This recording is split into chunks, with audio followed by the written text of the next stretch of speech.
now being recorded. Welcome to ABWA's Chapter Exchange Web Series. Today we have Eric Bridwell, President of the Alabama Chapter, and he's going to enlighten us on how to develop a lunch and learn. Eric, thank you for joining us. Hey, Sharika, and thank you for letting me have the opportunity to share some things that we are doing in the Alabama chapter. And today I'm going to be talking about the lunch and learn and in 3 easy steps. And I call them easy steps, but there is some things that we have to do for each step. So, to begin with, I'd like to just move on to what we'll be talking about today. And you'll see. Step 1, we'll be talking about acquiring a sponsor for the Lunch and Learn. And then step 2, advertising and getting the word out. And then step 3 will be the actual presentation day. And moving right along, step 1, sponsor. We utilize our existing chapter list of available sponsors, and I'm sure every chapter has a list that they can look at and try to find a sponsor. And is there a certain topic, a specific topic that you might be looking for? Maybe may narrow down your sponsors, depending on the topic that you're trying to look for. Also, your sponsor may provide PDHs, professional development hours, for your attendees. So, some topics that we've had in the past, erosion control, concrete paving, asphalt paving, drainage pipe. Now, there's a lot of variety of topics that your sponsors can provide for you, in your presentation. And the next is set the date and time and location. You'll need to set the date to get the word out and to advertise. You'll need to have plenty of time to do so. And the advertisement will include a registration deadline. That registration deadline will give adequate time to order food before the Lunch and Learn date. And also, you'll need to set the location and make sure that it's available for the date you choose. And we usually have our Lunch and Learns at the City of Huntsville Engineering Department, Huntsville, Alabama. They have a first floor conference room, and I don't know if you can see in the slide, the background picture in the slide is actually a picture of that conference room. So it's a fairly large conference room. And we usually range from about 20 to 30 people, and we usually start at 11:30 and end around 1 o'clock. Next, coordination with sponsor. You'll need to confirm the amount of time the sponsor has for the presentation.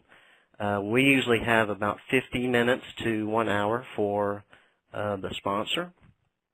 And then I got some things listed right under there as far as coordinating with the sponsor.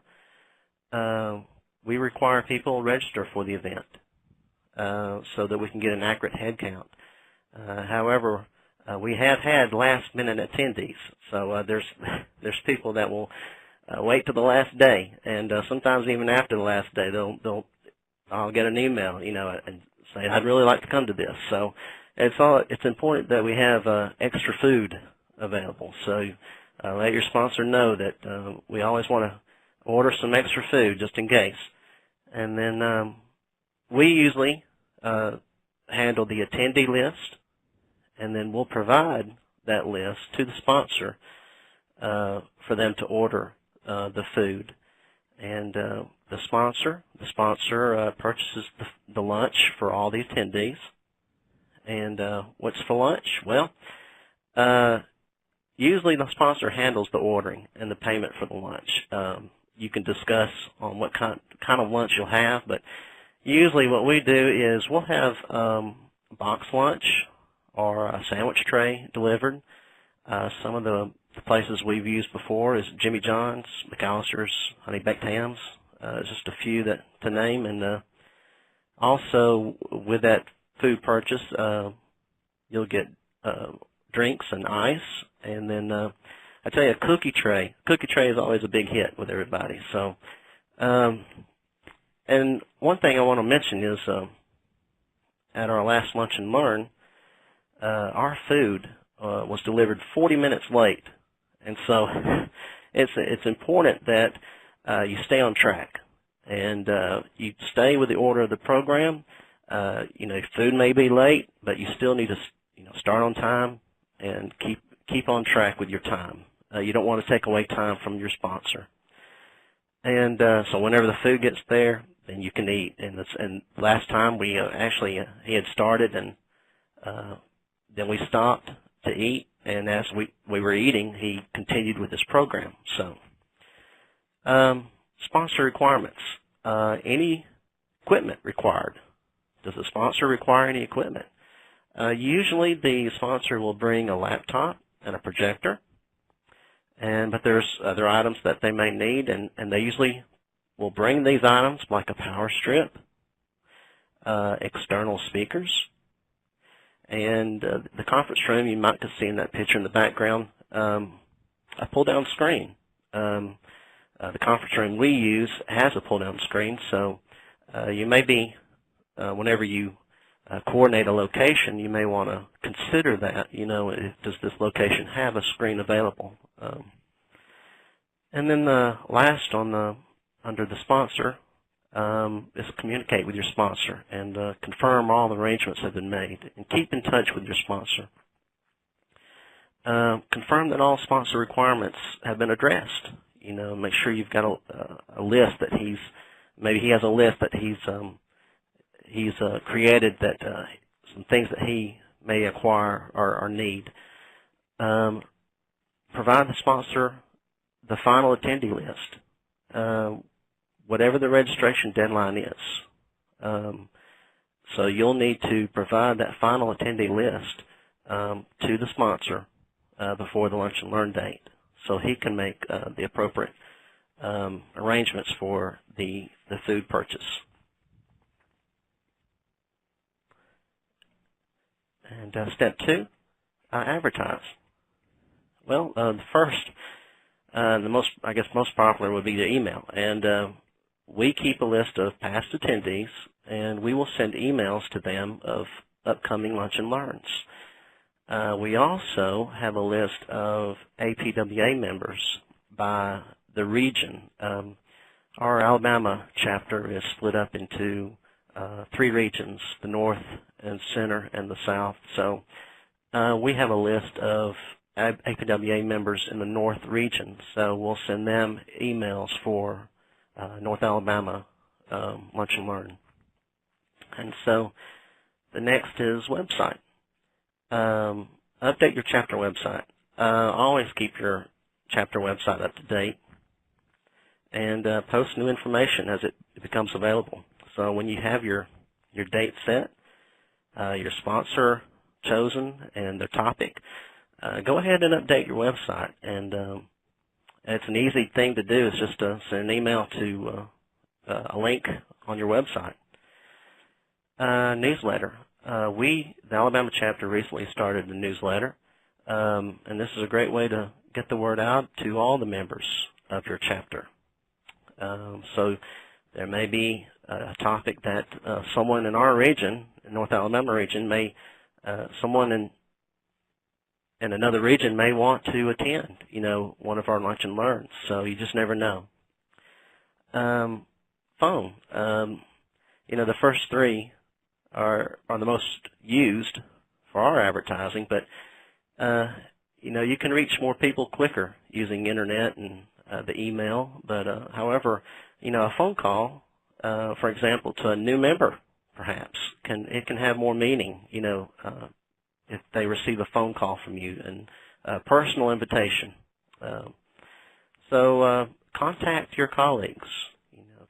Contact your co-workers, and reach out to new municipalities, doing searches on the internet. And just this past Lunch and Learn, I reached out to a municipality that have not had in contact with before, and they had 3 people show up for Lunch and Learn. So you know, you just never know by reaching out to new people, and you just never know who may want to attend. So, and the next is presentation day. You know, this isn't a one-person show, so you want to get help from your members. Try to find your volunteers and see if they can help you in getting all the things together for your presentation day. Bring your stuff.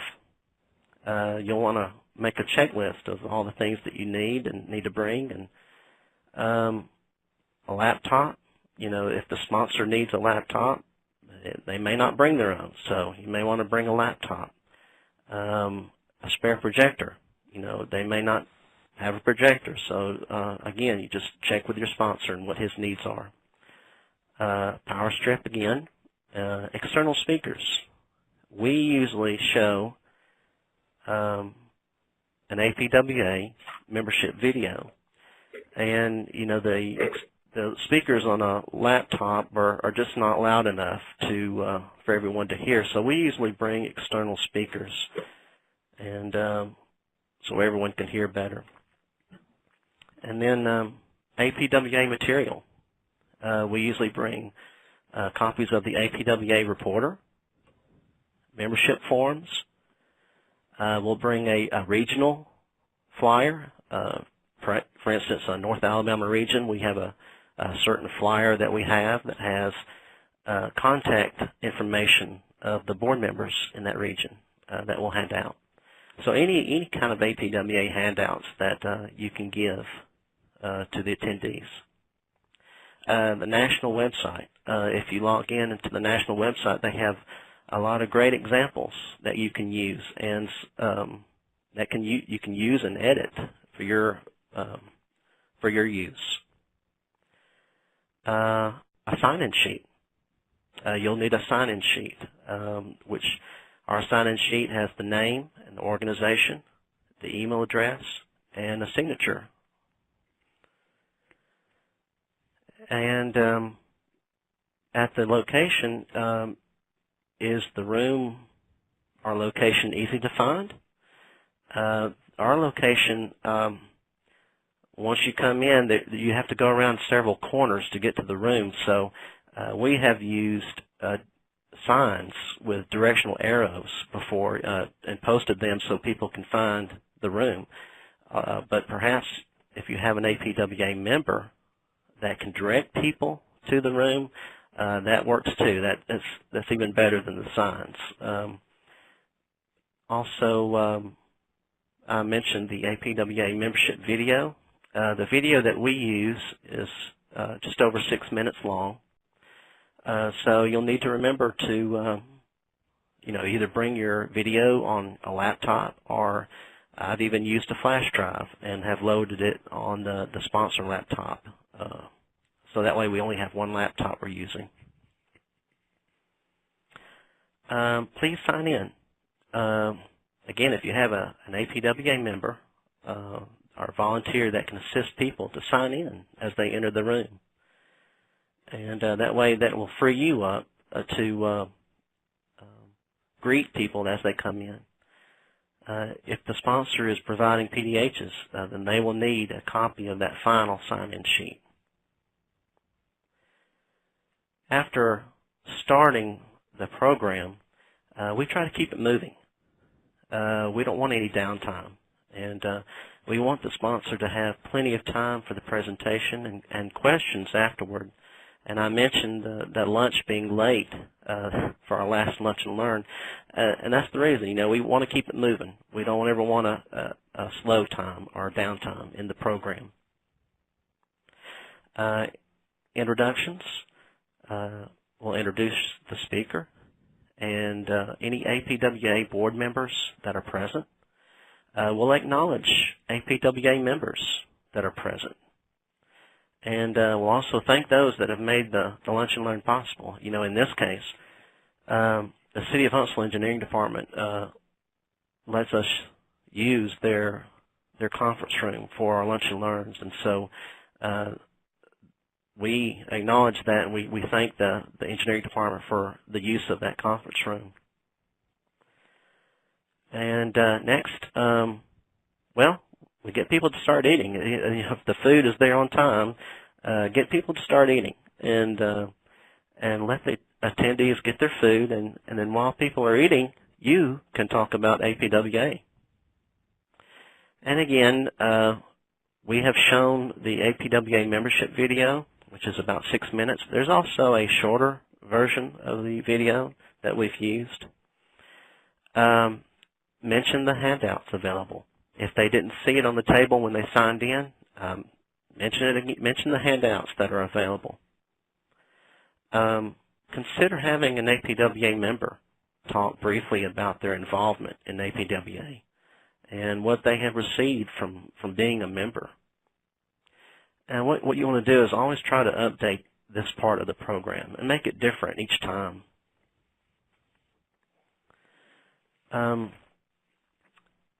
So what is APWA? Well, there's 3 hot buttons that we like to mention, and there's not a lot of time to go into detail, but just to briefly discuss 3 hot buttons.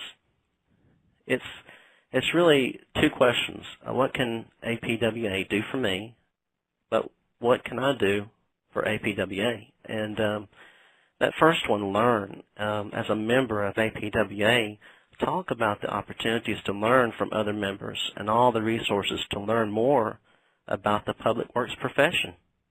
You know, mention the members library, the click, listen, and learn, the training books that are available, a lot of them for free online in the members store, and also the InfoNow communities.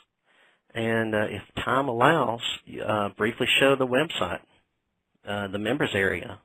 And again, you know, it depends on the laptop and if you do have Wi-Fi available. The next one is help. As a member, you're a part of a team. You're a part of a big team as a member of APWA. So you're not alone. And, you know, emphasize this, that APWA has resources available for a wide range of public works disciplines, whether you're looking for help or can provide help to someone else. There's always an opportunity to help someone and to share information and to help others. And the next one is meet. You know, with over 28,000 members, you have an opportunity to connect with people in your profession across the United States and Canada. And so networking with your peers, and opening the communication with the best in the profession. It's developing relationships and the sharing of knowledge. So, you know, emphasize these things, learn, and to help, and to meet. And thank you for attending. You know, as people are leaving, you know, thank them for attending the Lunch and Learn, and hand out that APWA material. If, especially those items, or if you have a handout that has your email address, because, you know, we ask for input. We ask for input and ideas on topics for future Lunch and Learns. So it's real important to get the input of people that are attending.